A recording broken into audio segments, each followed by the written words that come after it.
So here's the trick. Here's one of the main keys to finding drive.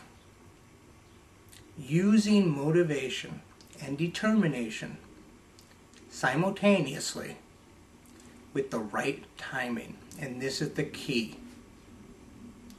When you want to make a change in your life, step one, find a way to get disturbed. And by disturbed, I mean emotionally upset. Emotional pain where you feel it in your gut. And that's important. You can't think of these negative reasons intellectually. They have to be emotional and you have to feel it in your body. And if you generate enough pain, you will find that you will start to take action. Now, here's the trick. Once you start taking action and you start getting results, as soon as you get a result that's positive, no matter how small the result is, if you're going to the gym and you're dieting and you lose a pound, as soon as you get a result back that's positive in any way, you need to shift your thinking 180 degrees. Stop thinking of the pain you're trying to avoid and focus 100% on all the positive logical reasons you can think of to keep going. So you use motivation, emotional pain, to get you started. But once you get started, once the momentum starts, forget it. Switch 100% of your attention to the positive reasons to keep going. Because we want to be in a positive state. And we can stay in a positive state permanently if we choose to. But that's the key. Knowing when to use motivation and determination. Now eventually you might fall off the path. You might screw up here and there. That's human, that's expected. Don't kill yourself over it. If you find that you're slipping, that you've fallen off the path, shift your thinking back 180 degrees and remind yourself of all that pain you're trying to avoid. And once again, once you get back on the path and you start getting results again, shift back to positive logical reasons. So again, motivation, emotional pain is used for two things: to get you started and to get you back on track if you screw up.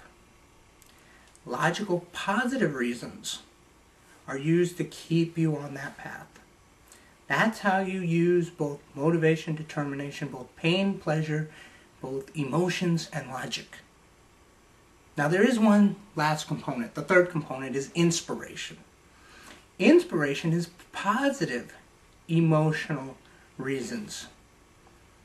And these can be very powerful, but almost always very short-lived. When you go to a motivational speaker or listen to a tape or read a book, you get this high, you get this emotional high that, hey, I can do anything. But as soon as it's over, it drops pretty quickly. And that's inspiration. And inspiration is important. Inspiration is designed to be used as a filler in between the gaps. As you're using motivation and determination to move yourself forward, you use inspiration as little boosts along the way. One of the metaphors I use is it's like coffee. You would never want to use coffee 24/7 to keep you going. But every once in a while, for a little pep here and there, it's not a bad tool. And that's how you got to view inspiration. Another metaphor I use for all three is building a fire. Motivation is like kindling. It's used to get the fire started. But if you only have kindling, that fire is not going to last very long. Determination is like a log. Very difficult to start a fire with just logs. But once you get the fire going, they can help that fire last a long, long time. And the last component, inspiration, is like lighter fluid. If you only have lighter fluid, you will get a big flame that will go out very quickly. But lighter fluid can be used throughout the process of building a fire to help it along and to keep it going. So those are the three components of drive. Now I said, we have positive and negative emotions and positive logic. What about negative logical reasons? Because there is that fourth component, but I don't include it because I have discovered it is practically useless. We have our two minds. We have the subconscious mind that works off emotions, positive and negative, and we have our logical mind, the conscious mind, that works off positive and negative logic. But negative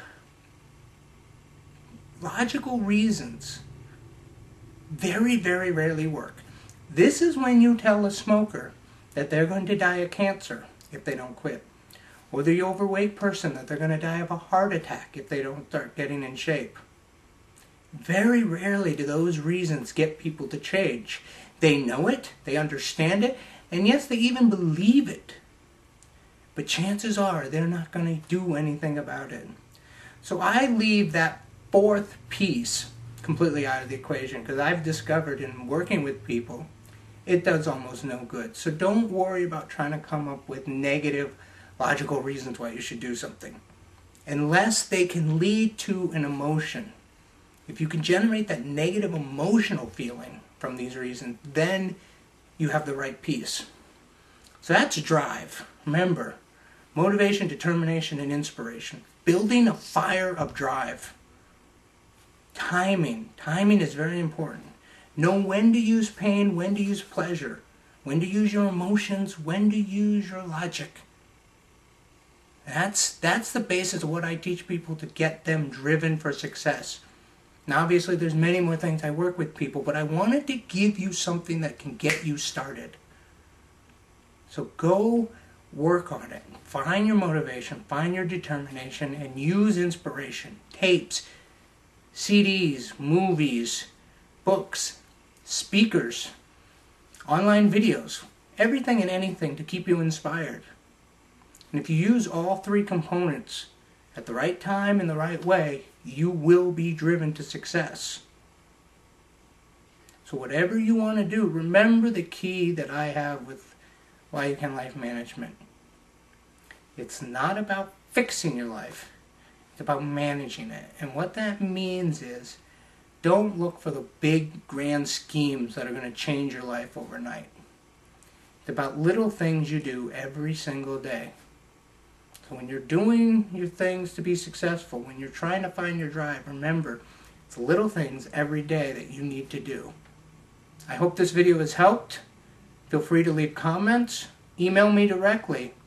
And if you're interested, I do one-on-one coaching in person. So contact me if you're interested in that. I don't do coaching over the web or over the phone.